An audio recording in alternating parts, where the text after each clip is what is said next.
বন্দে মাতরম বন্ধুরা, প্রথমে ভিডিওটা দেখুন।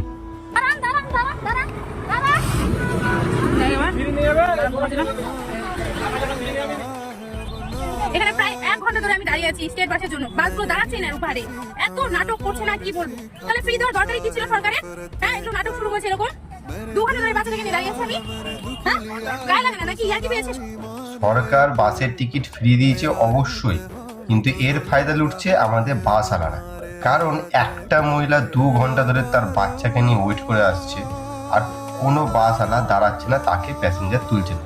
যেহেতু সরকার আমাদের ফ্রি টিকিট বলেছে, মহিলাদের ফ্রি, মানে বাস ভাড়া লাগবে না, বাসওয়ালারা তুলছে না কেন? জানে যে ফ্রি টিকিট করেছে সরকার, তুলে লাভটা কি আমার? আমি তো ভাড়া পাবো না। এখানে দোষ টাকা, এখানে কি যে বাস ড্রাইভার আছে তার নাকি সরকারের?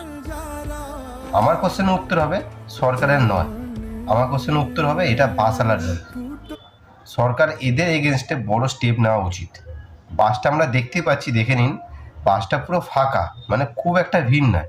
এই বাচ্চাটাকে তার আর মহিলাটাকে আর তার বাচ্চাটাকে যদি তুলে নিত, বাসে যদি উঠিয়ে নিত, তাহলে ওর কোন জায়গায় লাগতো আমি জানি না, বা ওর কী কষ্ট হতো আমি জানি না, বা ওর কী ক্ষতি হতো আমি জানি না।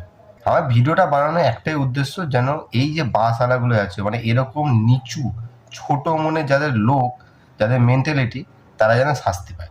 এটা আমাদের এখন আমাদের মুখ্যমন্ত্রী শুভেন্দু অধিকারী স্যারকে আমি রিকোয়েস্ট করছি, আমার ভিডিওটা যাতে দেখে অন্তত এদের এগেনস্টে বড় স্টেপ নেওয়া উচিত।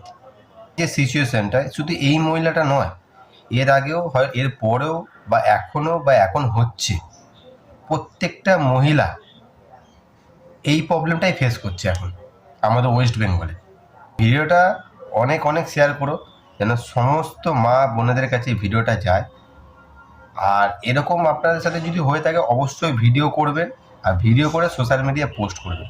কেউ যদি আপনার সাথে অন্যায় করে, তার বিচার আপনি পাবেন। সোশ্যাল মিডিয়া এমন একটা প্ল্যাটফর্ম, কাউকে ফেরায় না, আপনাকেও ফেরাবে না। অবশ্যই পোস্ট করবেন ভিডিও।